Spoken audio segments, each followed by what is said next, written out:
Shalom, bien-aimé Seigneur. Shalom encore. Shalom. Bien-aimé, je suis dans la joie d'être devant vous ce soir. Et c'est une occasion de plus pour que nous puissions parler de la part de Dieu.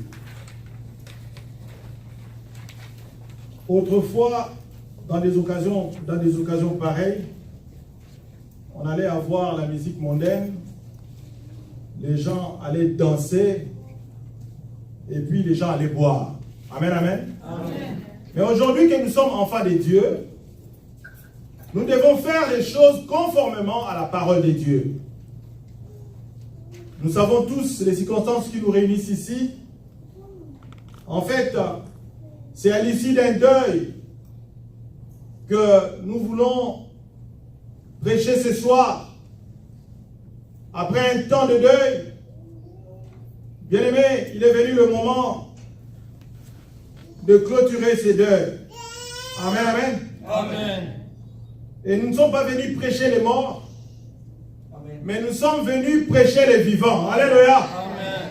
Si les vivants sont avec moi, criez Alléluia. Amen. Dites-moi un bon Amen. Amen. Nous sommes venus parler aux vivants, bien-aimés dans le Seigneur. Amen. Nous ne sommes pas venus parler aux morts. Les morts sont partis et nous avons la grâce d'être encore là. La Bible dit, un chien vivant, mieux vaut qu'un lion mort. Amen. Parce que toi et moi, nous sommes vivants, bien-aimés. Il nous appartient d'écouter encore la parole de Dieu. Et la Bible rajoute que la parole de Dieu doit être prêchée en toutes les circonstances. Qu'elle soit bonne ou mauvaise. Bien-aimés, ce sont des bonnes occasions pour écouter la parole de Dieu. Et lorsque l'homme de Dieu, le pasteur Damas, m'a demandé d'exhorter ce soir, je me disais, mais qu'est-ce que je vais dire? J'ai consulté mon Dieu. Alléluia. Amen. Et le Seigneur m'a donné les thèmes suivants. Cette exhortation est intitulée « Prends courage et tiens bon ». Alléluia. Amen. Prends courage et tiens bon. Dans la version Louis II, on dirait fortifie-toi et prends courage. Nous sommes encore en vie. Les morts sont partis. Mais j'aimerais te dire, prends courage et tiens bon. Alléluia. Bien-aimés, en tant qu'enfants de Dieu, nous ne sommes pas là pour désespérer, mais nous sommes là pour espérer. Même les gens de ce monde disent l'espoir fait vivre. Alléluia.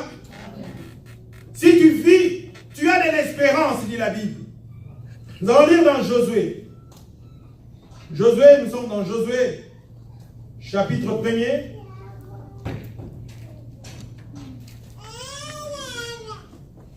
Josué, chapitre 1, versets 1 à 9. Nous lisons au nom de Jésus. Après la mort de Moïse, serviteur de l'Éternel, l'Éternel dit à Moïse, l'Éternel dit à Josué, je m'excuse, fils de Nun, l'assistant de Moïse. Je suis dans la version Semeur. Mon serviteur Moïse est mort.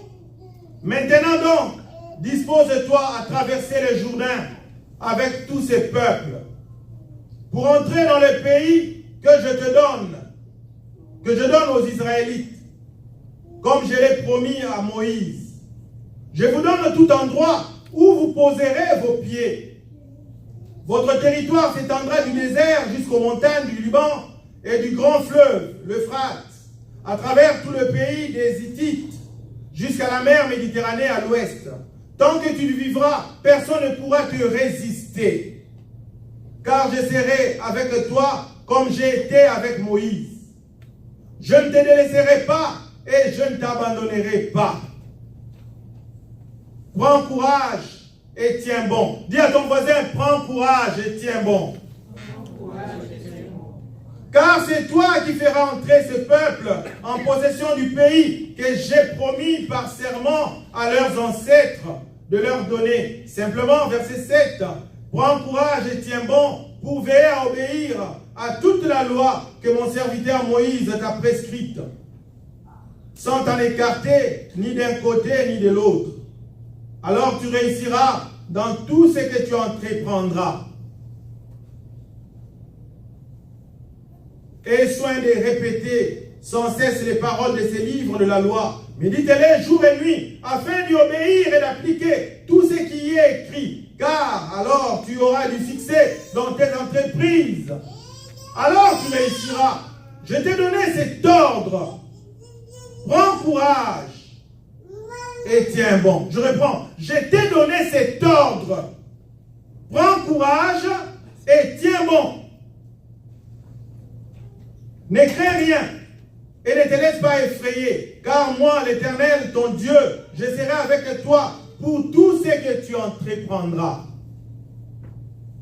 Père éternel, je te bénis, je te loue. Ce soir, Seigneur, pour cette occasion que tu nous donnes de partager ta parole. Parle-nous, Seigneur, parle à ton peuple, parle à ta fille, parle à ton fils, afin que ce message lui serve de quelque chose. Au nom puissant de Jésus, nous avons prié et nous te disons Amen. Amen. Bien-aimé, ce soir, je suis venu dire à quelqu'un, prends courage et tiens bon. Je ne sais pas quelle situation tu passes, mais Dieu te dit, prends courage et tiens bon. Ce n'est pas moi qui dis, mais c'est Dieu qui te dit. Prends courage et tiens bon.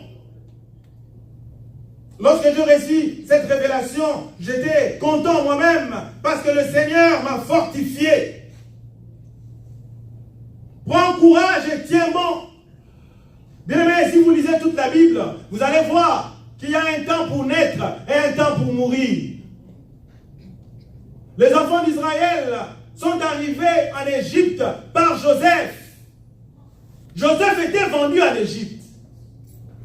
Et il a demeuré là-bas. Prisonnier d'abord et premier ministre ensuite. La Bible dit, Joseph prospéra en Égypte. Joseph a prospéré en Égypte. Mais il y a eu un temps où ce vaillant Joseph est mort. Et si vous lisez dans toute la Bible, vous allez voir que quelqu'un, il y a un temps où quelqu'un est né, il y a un temps où quelqu'un a prospéré, il y a un temps où quelqu'un a atteint la sommité, et puis il y a un temps où quelqu'un meurt. Je vais lire avec vous un texte intéressant qui dit pratiquement la même chose. Mais là, nous sommes dans Deutéronome. Deutéronome 31.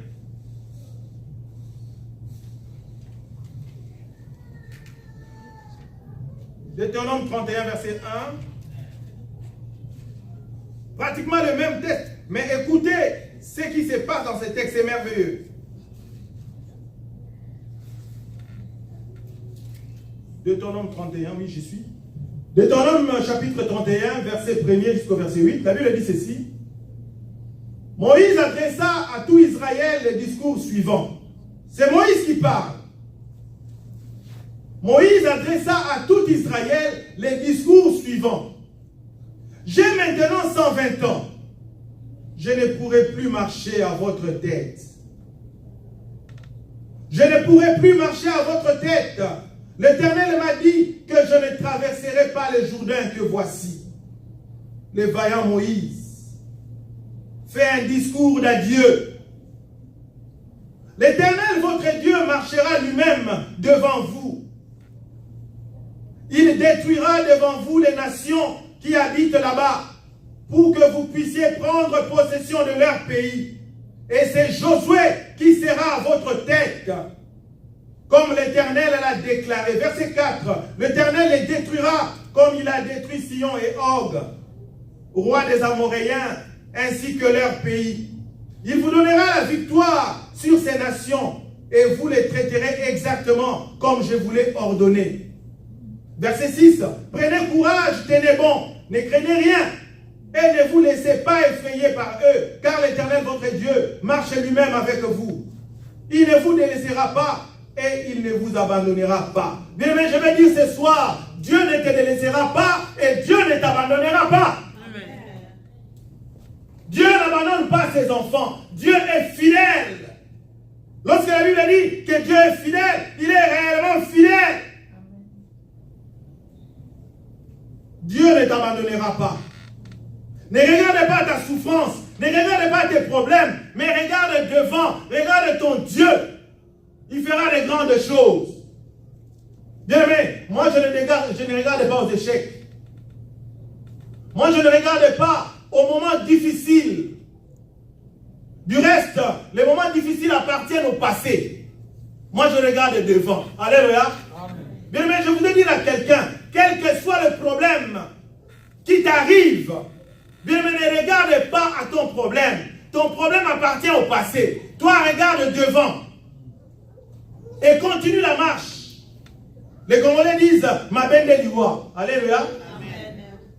Ma bende liwa. Mais tant que tu vis, bien aimé, tu es un vainqueur. Tant que tu vis, il y a de l'espoir. Moi, je ne suis pas un échoueur. C'est un néologisme. Alléluia. Je ne suis pas un échoueur. Je n'aime pas l'échec. Si l'échec arrive, eh bien, c'est un accident de parcours. Mieux, c'est un incident. Mais ma destinée, c'est la réussite. Alléluia. Si on peut comparer ça à un combat, bien aimé, l'échec, ça peut être trébuché au premier round. Mais les rounds continuent. Nous sommes de ceux qui n'abandonnent pas. Alléluia. N'abandonne pas. Don't give up, disent les Américains. Nous ne sommes pas les gens qui échouent, mais nous sommes appelés à réussir. Un chrétien, bien aimé, s'il échoue, eh bien, je ne sais pas si Dieu peut te comprendre. Un chrétien ne peut pas échouer. Amen. Parce que Jésus-Christ a vaincu à la croix. Et il a dit tout est accompli. Tout est accompli. Moïse continue. Prenez courage, ténémons, ne craignez rien et ne vous laissez pas effrayer par eux, car l'Éternel, votre Dieu, marche lui-même avec vous. Il ne vous délaissera pas et il ne vous abandonnera pas. Verset 7. Puis Moïse appela Josué et lui dit devant tout Israël. Moïse appelle Josué, son successeur. Il dit, au début de ses discours, Moïse dit, j'ai 120 ans. Je suis fatigué. Je ne saurais plus marcher devant vous. Alléluia. Amen. Quel homme honnête. Il reconnaît qu'il n'a plus la force. Mais heureusement, il a formé quelqu'un. Je voulais dire aux parents, Père, forme ton fils. Mère, forme ta fille. Alléluia. Les Français disent, on reconnaît un grand homme par sa succession. Mieux, on reconnaît les succès par les successeurs. Alléluia. On dit que cet homme a réussi par les successeurs. Moi, si je vous parle ce soir aujourd'hui, c'est parce qu'il y a quelqu'un qui m'avait mis au monde, il y a quelqu'un qui m'a éduqué, il y a quelqu'un qui m'a mis à côté de lui, qui m'a formé mon fils. Voilà comment on vit, voilà comment on lutte dans la vie. Amen. Quand on parle de la réussite, dans la Bible, premièrement, ne voyez pas la réussite matérielle. Alléluia. La meilleure réussite est spirituelle. Avoir Jésus-Christ dans sa vie comme son sauveur et son Seigneur. Alléluia. Amen. Quand on a Jésus, on a tout. Aujourd'hui, mon père n'est plus là, mais j'ai Jésus, j'ai tout. Amen. Alléluia. Amen. Moïse a appelé Josué. Il dit, puis Moïse appela Josué et lui dit, devant tout Israël, prends courage, tiens bon, car c'est toi qui feras entrer ces peuples dans le pays que l'Éternel a promis par serment à leurs ancêtres de leur donner. Et c'est toi qui leur en feras prendre possession. L'Éternel lui-même marchera devant toi et il sera avec toi. Il ne te délaissera pas et il ne t'abandonnera pas. Ne crains rien et ne te laisse pas effrayer. Bien-aimé dans le Seigneur, je ne serai pas très long, mais je voudrais te dire que notre Dieu est grand, mais cela n'exclut pas le courage. Notre Dieu est grand, mais il n'exclut pas le courage. Dieu peut en un clic te donner tout ce que tu cherches. Mais Dieu veut que tu sois formé. Dieu veut que tu sois son disciple. Alléluia. Amen. En un clic, Dieu pouvait donner aux enfants d'Israël Canaan, la terre promise. Mais Dieu a dit à Josué, prends courage et tiens bon. Et ce sont ces deux mots-là qui font cette exhortation. Courage et tenir bon. Bien-aimé, dans ta vie, aie le courage. Dans ta vie, tiens bon. Pour que tu comprennes mieux la quintessence et le sens de ces deux mots ou ces deux concepts, je voudrais te dire que courage, c'est la caractéristique d'un être vivant qui lui permet de vaincre la peur. Alléluia. Bien-aimé, en tant que chrétien, tu dois vaincre la peur. Il y a des chrétiens, quand on lui parle d'un projet, qu'on va aller en Chine, on va acheter, on reviendra vendre. La première des choses, on vole les gens en Chine. Hein? Négatif. Prends courage. Nous devons vaincre la peur. Si tu dis à quelqu'un, je vais prendre la voiture ici, je vais aller à Washington, la première des choses, c'est 9 heures de route. Hein? Et ça fera quoi? Amen, amen. Bien-aimé, être enfant de Dieu n'exclut pas les risques. Mais les risques avec Dieu n'est jamais un danger. Amen. Risquer avec Dieu n'est jamais un danger. Courage, vaincre la peur. Et le courage signifie aussi supporter la souffrance. Amen, hein? Il y a des gens parmi nous, moins de souffrance, ils pleurent, moins de souffrance, ils appellent le voisin, moins de souffrance, ils appellent la belle-mère, moins de souffrance, ils appellent papa, moins de souffrance, ils appellent le grand frère. Es-tu dans la souffrance ce soir? Prends courage. Alléluia. Nous devons supporter la souffrance. Jésus-Christ a supporté la souffrance. Jésus dont nous sommes disciples a supporté la souffrance. Pierre un jour lui a dit, loin de toi cette coupe, éloigne de toi cette coupe. Jésus a dit à Pierre, arrière de moi Satan. Alléluia. Bien aimé, la souffrance fait partie du succès. Les francophones le disent, à vaincre sans péril, on triomphe sans gloire. Amen, hein? Amen. Avez-vous déjà vu quelqu'un à la maison, assis, et on vient te donner un diplôme? Et tu vas fêter aussi la graduation? Ça n'existe pas. Fêter un diplôme équivaut, on a souffert pour l'obtenir. Ensuite, il y aura la gloire. Un triomphe sans péril, à vaincre sans péril, plutôt, on triomphe sans gloire. Bien aimé, le courage veut dire braver les dangers. Le courage veut aussi dire entreprendre. Chrétiens, chrétiennes qui me suivez ce soir, ou qui me suivez par les médias, je voudrais vous dire, nous devons braver les dangers. Nous devons entreprendre. Et entreprendre parfois les choses difficiles. Notre Dieu n'est pas un Dieu de facilité. Alléluia. Notre Dieu, ce n'est pas un Dieu de facilité. Tu n'aimes que la facilité. Non, bien-aimé dans le Seigneur. Nous devons nous battre comme se battent les hommes. Et c'est pourquoi d'ailleurs, dans nos cultures, quand quelqu'un réussit, on dit qu'il a des fétiches. Ah, quelqu'un a réussi, il a des fétiches. On ne peut pas réussir sans fétiche. Avec Jésus, on peut que plus que réussir. Amen. Jésus est au-delà des fétiches. Jésus est au-delà de la magie. Jésus est au-delà de l'occultisme. Amen. Je voudrais dire que tu es mystique. Alléluia. Amen. Avec Jésus, tu es mystique. Quand Dieu a dit aux enfants d'Israël, je vous donne Canaan, Dieu a déjà donné. Alléluia. Et toi aussi, tu dois prendre possession de ton Canaan. Tu as un Canaan à conquérir. Aujourd'hui, les enfants de Dieu, quand ils souffrent, ils disent, on a passé le désert. Je suis dans le désert. Mais combien de temps tu vas rester dans le désert?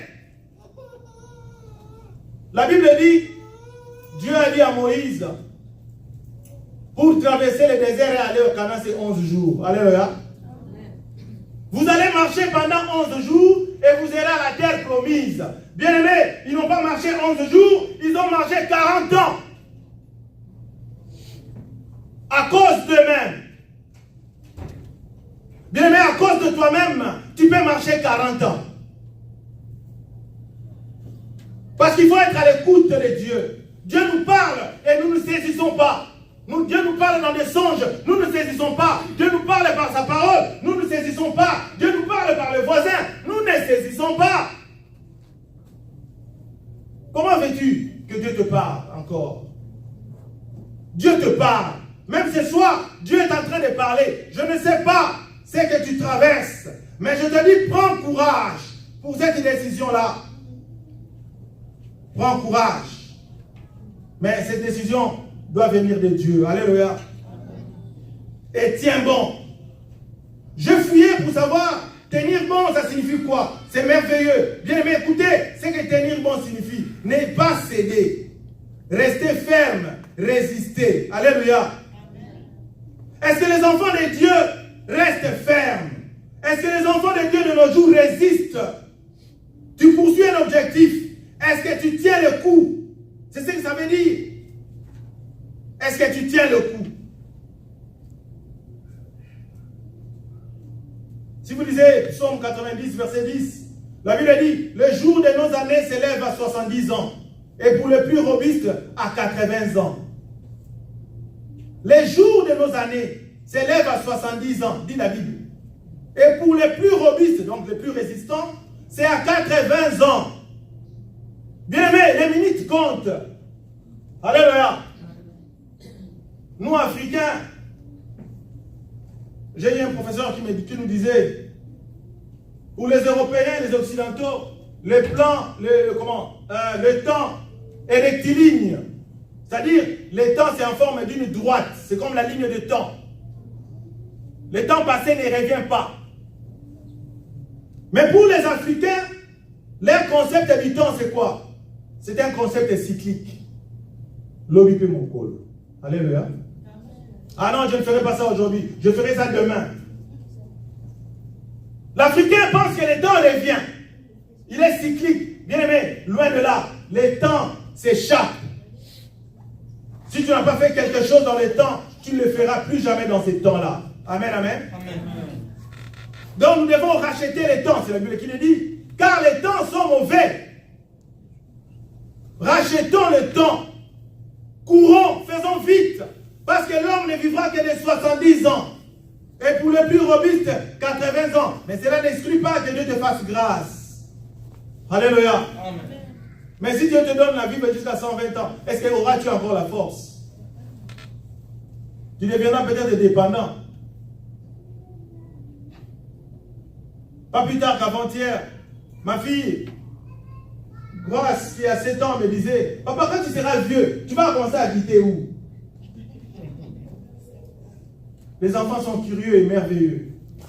Papa, quand tu seras vieux, les petits enfants que vous voyez là, ils connaissent des choses. Hein? Papa, quand tu seras vieux, tu commenceras à habiter où? Moi, j'ai dit, je commencerai à habiter dans la maison que je vais acheter. Alléluia.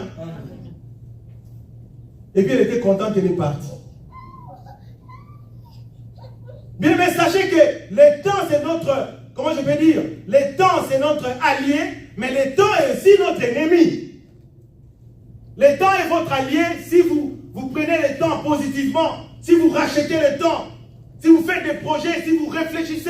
Est-ce que nous réfléchissons encore? Est-ce que nous regardons d'où nous venons, où nous allons? Est-ce que nous évaluons?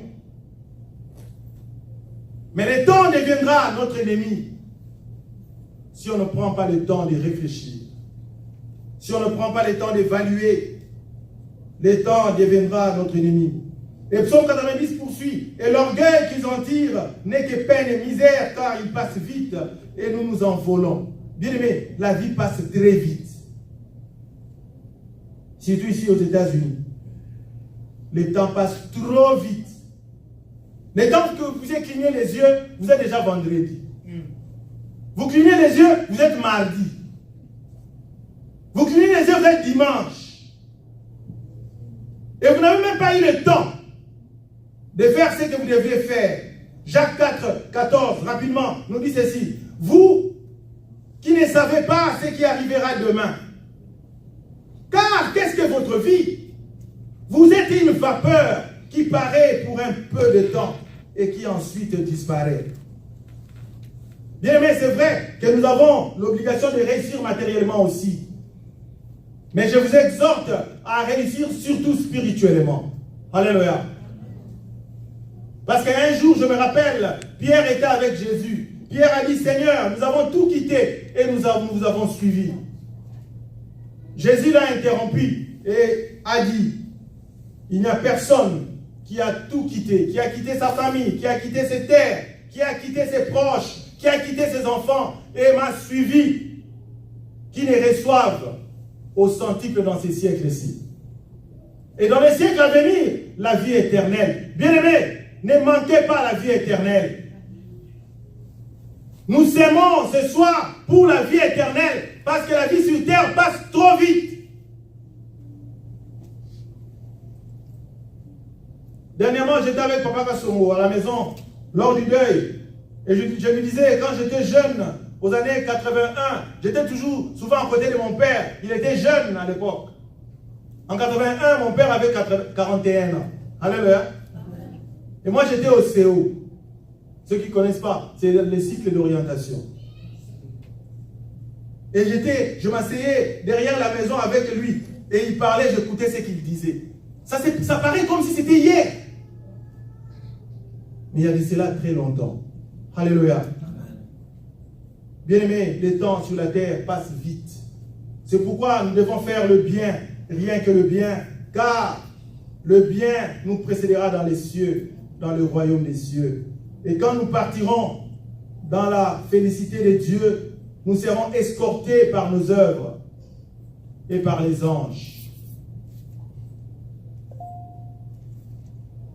Prends courage et tiens bon. Bien-aimé, prends courage et tiens bon, c'est un ordre que Dieu nous donne. Dieu donne cet ordre à son serviteur Josué. Ce n'est pas une option, mais c'est un ordre, une obligation. Il dit, tu dois prendre le courage. Peut-être que tu as réussi beaucoup de promesses dans ta vie. Mais je te dis aujourd'hui, bien-aimé, Dieu t'a dit que tu deviendras ceci, que tu deviendras cela. Dieu t'a dit que tu auras ceci, ou tu auras cela. Mais bien-aimé, si tu ne prends pas courage, et si tu ne tiens pas bon, tu n'auras jamais ça. La Bible dit dans Hébreu, plusieurs ont reçu des promesses, mais ils les ont saluées de loin, sans les voir s'accomplir. Je ne suis pas un fataliste ce soir, mais je voudrais tout simplement attirer ton attention, que quelles que soient tes promesses, tu dois agir. Tu dois agir. Et c'est lui qui a les promesses de Dieu doit se confier à Dieu, doit se confier en Dieu et lui obéir. Et si nous nous confions à Dieu, nous lui obéissons, bien aimés, nous verrons les promesses de Dieu s'accomplir dans notre vie. Les promesses de Dieu s'accomplira dans notre vie. Josué était l'assistant de Moïse. Selon Josué 1, 1 à 9. Bien aimé, pour être un bon leader, il faut être un bon assistant. Alléluia. Amen. Vous ne m'avez pas entendu. Pour être un bon leader, il faut être un bon assistant. Amen. Il faut être un bon second. Il ne faut pas se précipiter. Josué était avec Moïse. Il a vu comment Moïse gouvernait. Il a vu comment Moïse faisait. Il a vu comment Moïse cherchait Dieu. Il a vu comment Moïse montait sur la montagne et rentrait avec un visage rayonnant de gloire. Josué était un bon second. Josué était un bon assistant. Josué était un bon chrétien. Si nous pouvons le dire ainsi. Est-ce que sommes-nous aujourd'hui des bons serviteurs? Sommes-nous aujourd'hui des bons enfants de Dieu? Bien-aimé, Josué est notre exemple. Tellement que Josué était un bon assistant, tellement qu'il était un bon second, il est devenu un grand leader. C'est le seul dans la Bible, à moins que je ne me trompe, qui a fait arrêter le soleil. Alléluia. Il a dit au soleil, attends-moi. Et le soleil a attendu.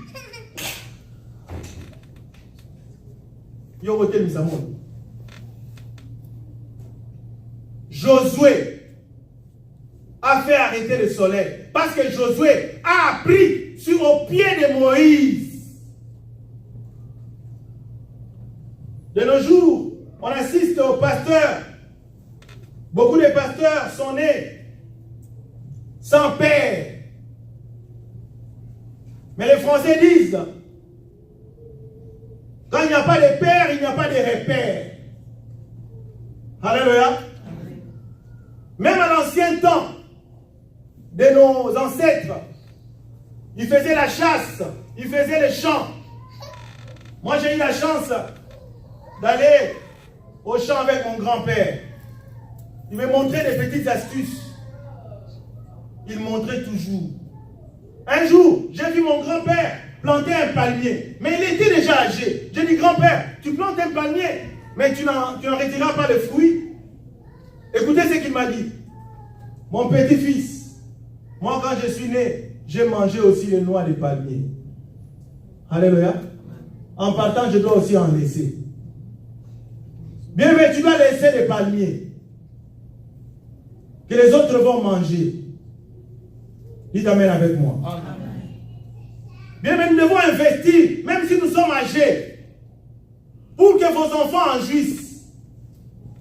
Mais nous, malheureusement, dans nos pays, souvent, le principe d'héritage est peu connu. Très peu de pères laissent l'héritage à leurs enfants. Et d'ailleurs, quelqu'un m'a dit, certains pères sont devenus les héritiers de leurs enfants. C'est-à-dire, les pères espèrent sur le bien du fils, au lieu que le fils espère sur le bien de son père. Il y a certains pères, avant de mourir, ils vendent toutes les parcelles. Ils commencent à vendre. Si tu vois quelqu'un commence à vendre les choses, il faut faire attention. Pour être un bon leader, il faut être un bon assistant. Suivez le rythme que Dieu vous impose. Mais prends courage. Et tiens bon.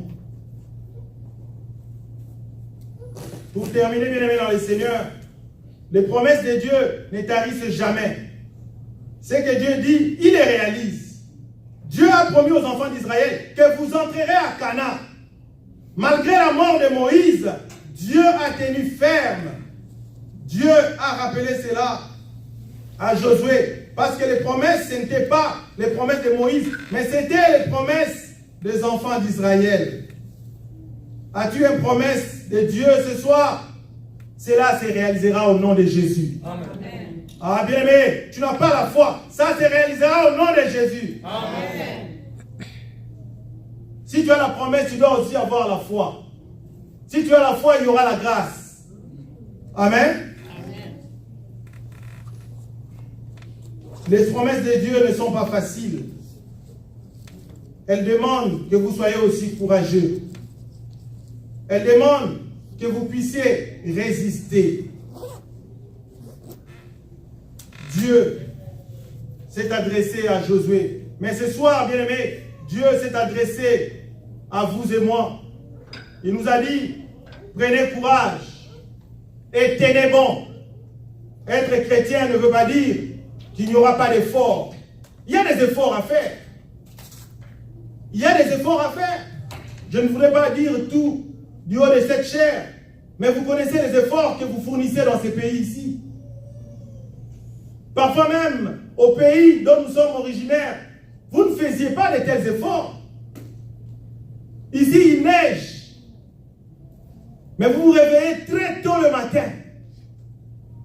Et vous sortez sous la neige. Vous n'avez jamais risqué comme ça en Afrique. Là-bas, il n'y a pas de neige. Mais là-bas, tu dormais beaucoup.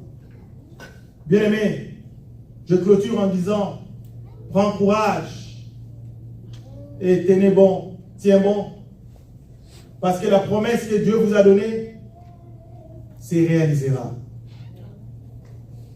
Cette promesse, bien-aimé, n'est pas une promesse oubliée. C'est une promesse qui est là, qui existe. Et cette promesse aura des effets dans ta vie. Inclinons nos têtes dans la prière.